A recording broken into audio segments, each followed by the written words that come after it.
Hi. Oh, these seats are so comfortable.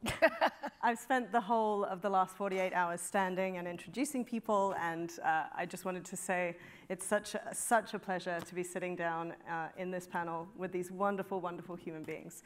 And especially wonderful for me because I am a layman. I am probably the only person in this room that is not in this industry, but now I feel like I am, so great. Many industries, as Chris said, talk about social, environmental justice and great governance, but it is one thing to talk about and quite another to implement. We still use detrimental materials. We still talk about health as wealth, but not yet as currency. After yesterday's human-centric conversations, however, I am hopeful. So let's talk today about the real cost of unhealthy spaces, and then let's talk about the real benefits and the solutions. I'm going to introduce our speakers. They have entrusted me with writing their bios for them. They didn't know me before. You all know how this could turn out. Very briefly outline the definitions, and then we'll get into a free-for-all conversation. So ultimately, as stewards of urban spaces, this room has huge power over how we can build to live well on an individual, community, and global level. I'd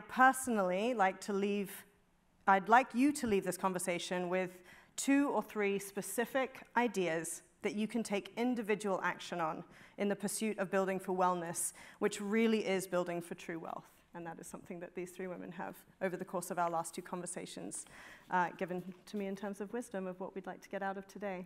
So, speaker intros, you can see their full bios on the app. This is my MC hat on the app. It's on the other side of your badge.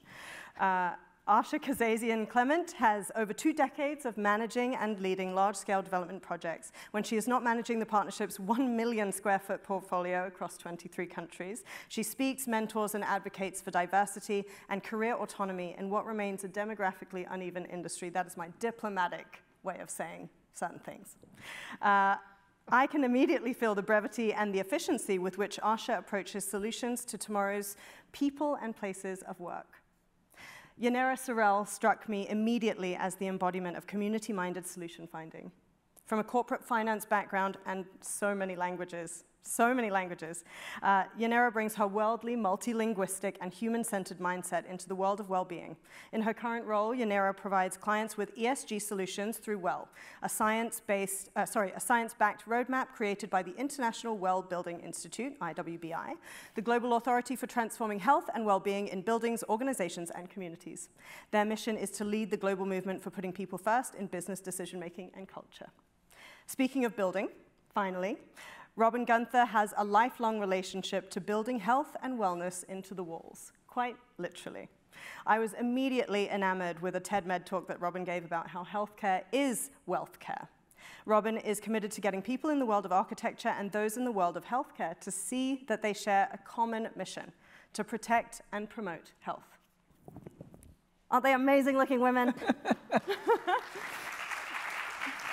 So, as a layman, I had to find these definitions for myself. I'm going to just ask you to indulge me. I will give a very brief outline.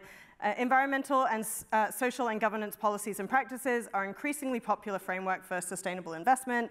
Greenwashing is a company purporting to be environmentally responsible, but they aren't really making any notable changes. I think everyone knows in this room what those mean. I did not. Now I do. So topic 1, let's talk about the big picture. And I'm not very good at being formal, as you can probably all tell. So this is going to be a very candid conversation with 3 of my new favorite people. Can we talk about what the current costs are on an environmental level when a building is built? Like carbon emissions, let's talk about like the costs. We talked about it over the course of the last 48 hours, but tell me in your words. I mean, I think, Robin, I would like you to maybe start with, what are the costs? What are we talking about? So the costs really start from the moment we start extracting building materials from the earth or making them out of barrels of oil. Mm-hmm. And they affect everyone who's engaged in that process, the process of transporting them, putting them in, then what they emit while we're all sitting here, have health implications for all of us, and then what happens to them when we tear buildings down is the last part of that conversation. There's health impacts at every scale, and unfortunately, none of the materials are writing those impacts on the boxes. So they're not visible. They're not governed either? Most are not. There's no requirement to label building products the way there is food or pharmaceuticals. Like, a lot of people don't really understand that we don't necessarily know what's in our building products. And so whose hands would you say that it kind of sit in to govern, if it's a self-governing principle? I mean, maybe we can talk a little bit more about the WELL framework. Right, so there's certification.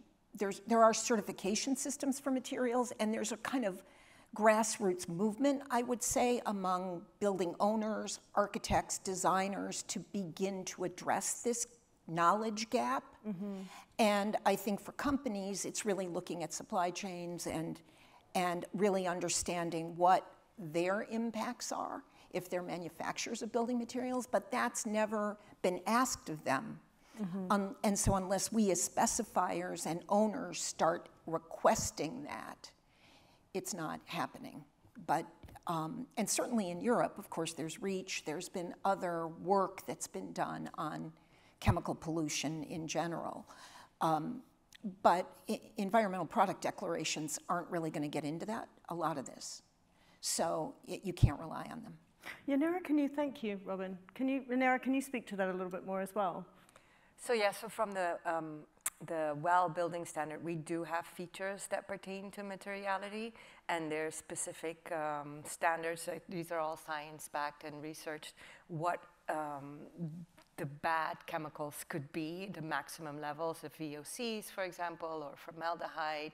And so there are standards that we adhere to. We also adhere to sourcing and anti-slavery minimum requirements of absolutely no slavery requirements, of course, right? But so where do you get your materials from, and what is in them is part of our standard. It's just a subset of everything that we do, because we look at the overall health and well-being of people in communities, buildings, and companies. Amazing. Can I add something? So of course you can. I think everything that both Robin and Yanira spoke about was about looking at a material in isolation. But it's actually the construction industry that has can make the biggest impact, because how you put two different materials together, it's usually the stuff in between that's the most toxic, and it's the one that's produced the most. So cement is a perfect example. So if you actually did, an audit of all the stuff that makes stuff stick together, how that's made, and find, the green alternative to it, you find there's a whole new economy that was born out of reaction to measuring embodied carbon in buildings and so forth. So, cement replacement, the reduction of emissions is significant. It's just it's not getting measured enough yet. It's not being implemented enough yet. So you've got your you've got your owners, you've got your operators, the landlords, developers, what have you. And I also think it's also tenants in the building. It doesn't matter if it's residential or if it's commercial. The big commercial tenants within these buildings are also impacting. They're hiring the architect, they're hiring the engineers, they're hiring the builders, they're signing all those big contracts. They can actually put it in their policies to say, we would like for 20% set aside. This is just the environmental part, not the social. Yeah. But they can set aside and say, we want 25% to be alternatives to traditional construction means and methods, right? Yeah. That's a bigger conversation, but no one's able to actually address that head on. And that's what I'm not understanding is how do you create enough awareness of what is missing when you can't measure it accurately, or can you measure it accurately? Is that something that we can actually measure? Well, it's interesting because in the U.S. there's a lot of focus on trade secrecy of building product ingredients because manufacturers lobby for that. But the fact is that you can, quote, crack a building material. You can put a scanner on it and get the chemical footprint of it. Mm-hmm. So there are ways to measure this now that there were not. And any of you remember the whole thing about BPA and baby bottles and your water bottle. That was revealed for the companies that got burned by that. Right. By people doing that, putting these ingredient scanners on their bottles and saying, actually, you say there's no BPA, but there is. Right, but we don't want to get to that level where you're waiting for it to be a punitive thing. Right. It needs to be a proactive thing, but I mean, we've got a room full of people who are developers, who have, these, some people who have the means to create new spaces and build new spaces, why would it be in their favor to be doing this, to be measuring these things? Why is it in their favor? Because those who have the means are responding to what the public wants, and the public wants to live in healthier spaces, work in healthier spaces, work in more well-balanced spaces. Not everyone, but there is that shift. So whether you're part of like the voluntary market where you just want to do good, you're a tenant, you're the CEO of a company, and you want that to become part of the new foundation of values, or you're a REIT that has requirements, so that's more regulatory. Right. The public is going to respond. If tenants don't want to move into a building because it's not aligning with their new values, it's not even post-COVID, because in a pandemic world, then you're not going to have you're going to have higher vacancies, and that's when the action will happen, and it's slowly happening in different areas of the world. Yeah, so to be able to communicate that you're doing what you're doing is one of the main reasons why people embark with us, because then they can see, okay, these buildings are healthy and safe. And if they dive a little bit deeper, then also that indeed the materiality of the spaces are in line with the health and well-being, or at least maximizing the health and well-being within that space possible. Yeah. Right, and I think, if you measure the difference, like Harvard University's been trying to do healthier materials in student spaces for the last 5 or 6 years.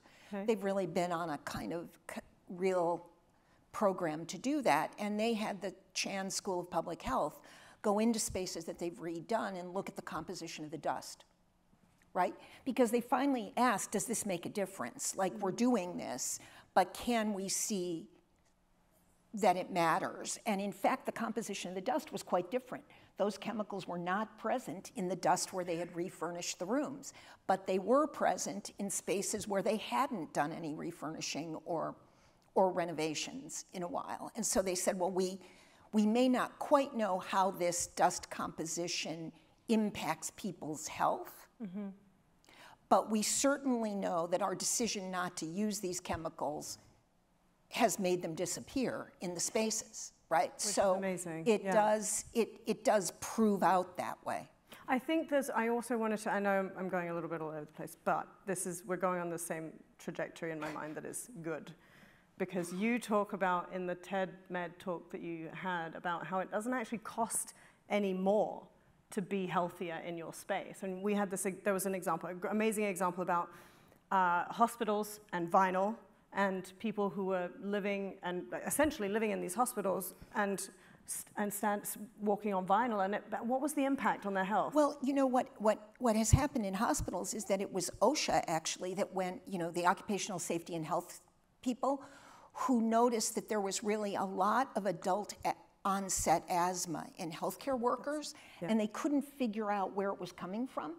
So they sort of went into hospital environments and watched, and saw that it had to do with waxing and stripping of vinyl flooring, which, of course, those are 24/7 places, so the staff is never out of the way when those kinds of activities are happening. There's no doing it in the middle of the night, like in a commercial office building. It's all happening in real time, and so hospitals then moved to try to figure out how to do no wax finishes. Like, these things do have direct, measurable health impacts. Right. And in my experience, what's really great about healthcare is that hospitals won't act until they see the science, to your point about but once they see it, boy, they move. And so they're coming a long way in that regard, and trying to get rid of these bad actor chemicals. Yeah, amazing. Okay, great. I just want to stay on the buildings for a second, because I want to talk about the intersection between LEED and WELL. Can you explain to me, okay, LEED is about buildings and material, and WELL is about the people in them? It's not that Okay, I got that. stark. LEED is a measurement, it's a building certification system for energy reduction and the planet, right? So if we want to just make it really simple, LEED would be like for the planet, reduce your energy, reduce your carbon emissions, and WELL is for the people and the planet, right? Okay. So if we have no planet, obviously it's very difficult to be for the people.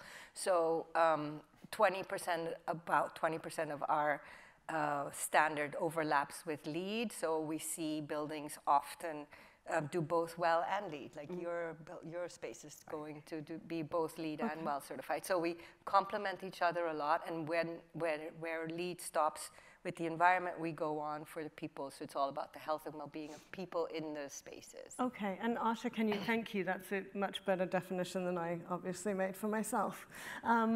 Asha, can you speak to that, the decision-making process of choosing to do both of them in tandem? So it wasn't in tandem, actually. We did our headquarter renovation just before, we started the process just before COVID really hit us in like the beginning of March of 2020. And at the time we said, because our headquarters is in a LEED certified building now, we also wanted to kind of track for that certification. So originally we started, kind of with a silver, and then we said, what, I think we should go gold, because we started to get really interested in, making a deeper impact. And we knew that at the firm, the environment was an important topic, and we wanted to stay relevant to, all types of personnel. But then, when COVID really hit the city, all of a sudden you saw like the shift, and people were pushing reset on their lives and what they were doing with their homes, and like, that sense of comfort and domesticity. Like what is part of all that? How do you get to that place of comfort? How do you bring that into the office? Because at some point people are going to come back. So unless they're part of the Great Resignation. Right. So we wanted to get in front of that. So I think within like a month, we started to look at touchless technology. So one, touching less things, the high touch areas, starting to study different technologies that could help to support healthier spaces. Looking at antibacterial materials, looking at generally speaking, maybe changing up some of the specs that we were looking at just purely for LEED, and starting to really think about how does it help from, all the senses. So, light transmission, working with circadian rhythms throughout the day, how does that impact someone's, mental health and balance, indoor air quality. So you generally test for indoor air quality anyway on a renovation project, but we ended up really enhancing that. We didn't know we were going to qualify. We're on track for WELL Platinum, one of the first law firms in the world. Can't say we've achieved it yet because it takes time to actually test and prove that out. But we decided, we went through air ionization process. We turn over air faster and more frequently than many other large tenants in the city. So we started to look at how can we power our space differently. We use majority of our lights and shades are powered to DC power, which is it's called power over Ethernet. And basically what that means is you're only doing one-way circuit, and you're spending about 75% less energy to power a space. To give you a sense, our headquarters is 340,000 square feet. That's a big, big savings, not only for our utility bill, but in terms of reducing our emissions. So, you kind of paint all that picture together. We brought healthier foods in. We give people choice. You can have the apple or you can have the Snickers bar. We give people a choice across the board. Mm-hmm. We have kind of cashless transacting. There's constant framed views so that you're always looking at art. We incorporated a diverse and emerging artist program from all over the world, so people could stop and pause and think about something else other than work. So there's this kind of whole play visually, like deliver a beautiful space, deliver an intelligent space, deliver a highly integrated space, and start monitoring and understanding, and not necessarily the human behavior, but see how this living, breathing thing, which is a space within the building, how can it actually take on a totally different life of its own? So we're just in the beginning process of understanding and monitoring, but at some point with all the sensor technology and all that, we want to start to automate, which means that if the air is dusty, if there are, like VOCs are much larger to sense, they're much easier to sense with these sensor technologies, but you get down to something you could never see It's microscopic, and it has much more resounding effects on the human body. So it affects performance and overall mental health that we didn't really understand. So COVID brought that to us. COVID brought a tremendous opportunity to every tenant all over the world. And I think that impacted, like you've spoken in the last, a few of the talks that I've heard you on about retention strategy. And there's so much that we have conversations about in every industry. I mean, I work in entertainment. I wish that we had those kinds of people on our side, championing for us to not have donuts every day at Crafty on film sets. When you're meant to look great and wafer thin. Here's some donuts. It doesn't make any sense to me. But I think that we're starting to shift this conversation into more, how is living well part of your retention strategy? Right. It's not just cost saving, it's, you're cost effective, and you're building wealth and longevity, because right now, I mean, how many times does someone change careers in their life? 8 times now on average? Maybe that's an antiquated number as well, right? There's a statistic out there that says that healthy companies outperform the S&P with 99%. But we're not measuring them enough. Like, I think that's the thing. We're not reporting back. We're not measuring them enough. We're not buying into this. We're starting to measure. It's starting. I mean, it's definitely difficult to measure health and well-being, but now there's this focus on ESG, which is what we're talking about. And so the health and well-being falls within the S, within ESG. And companies are coming to us because we have a way to measure. We have a framework. It's not necessarily all about numbers. It also has to do a lot with like feedback from the people through surveys and focus groups and all that. But it's measurable. But it's difficult. What do you measure? Do you measure the individual? Do you measure the company? Do you measure the community? Do you measure the country? So it's like different levels of measurement. And then also like that's on like say the horizontal, and then there's the vertical of what are the elements that you will be measuring. And because it's a new thing, we're developing this system called the 12 competencies to measure health and well-being within organizations and bigger communities as well. Yeah. Did you want to add something to that, Robin? That wasn't a loaded question. I just wondered if you were going to say something. Okay. Well, I was just going to sort of add that I think to kind of wrap up that question about corporate social responsibility or how businesses think about this. It was more than a decade ago that the Harvard Business Review said it was, if you were going to be a leading company in the coming decades, you were going to take responsibility for your impacts and your direct impacts, your indirect impacts that you have some competency to deal with. And that was in the aftermath of the whole BPA thing in materials, but you can apply that thinking to why you do both lead and well, why you think about it, that one really is about corporate social responsibility goals that your company may have. And the other one is really retention and recruiting, and showing staff that you understand the post-pandemic world, right?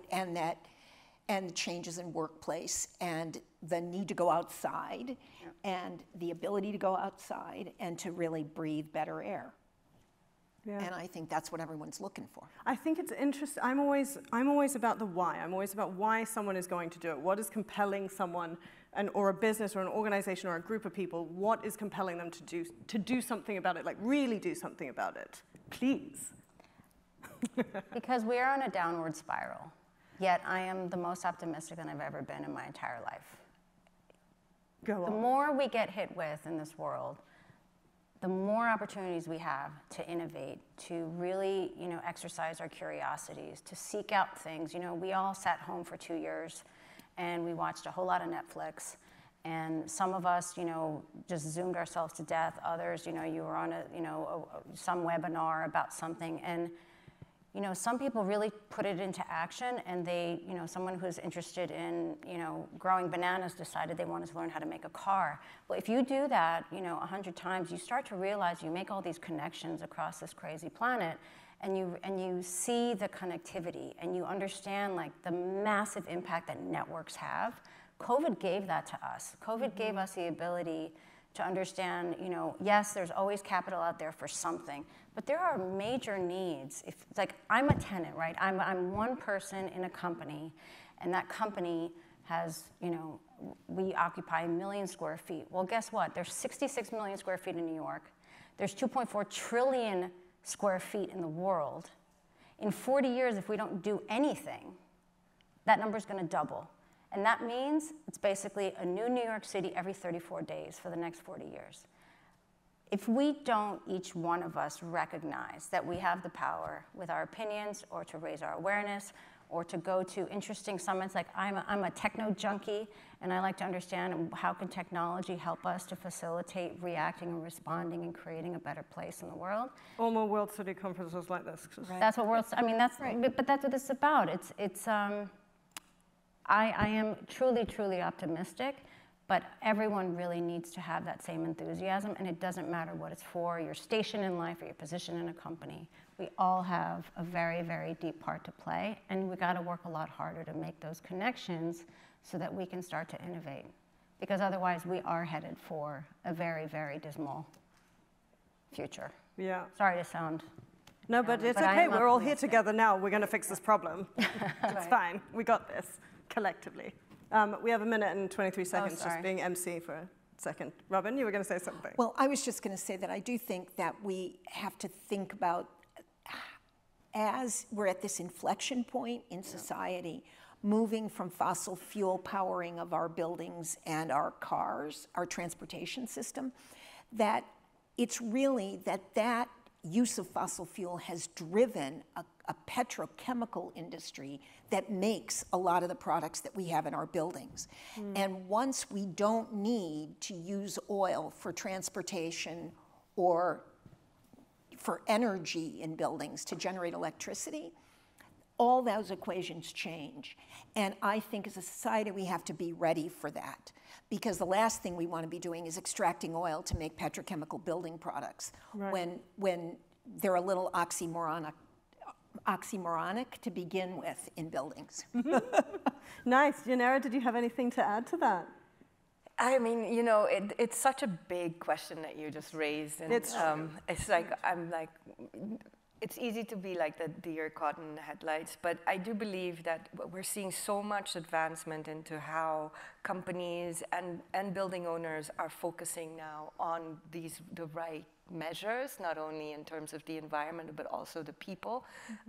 We think it's not only because of the goodness of their heart, but because their tenants are asking for it. And I've seen, I mean, today or this week, I saw somebody say, one of the owners say, you know, I'm looking forward to the recession because then the balance of power is going to shift back to the employers, and then we're going to make everybody come back to the office. I just thought that was so 1980s. And I'm wondering if, you know, I think that the forward-looking owners out there that we work with and the tenants that we work with, they know that, you know, the time is now to make big changes. And it doesn't have to cost so much more than if you were not to, you know, do the right thing. Amazing. Well, I think we've talked about connection, cultivating community, and also you can now all go away and measure your dust, please. Thank you very much, my wonderful friends. Big round of applause.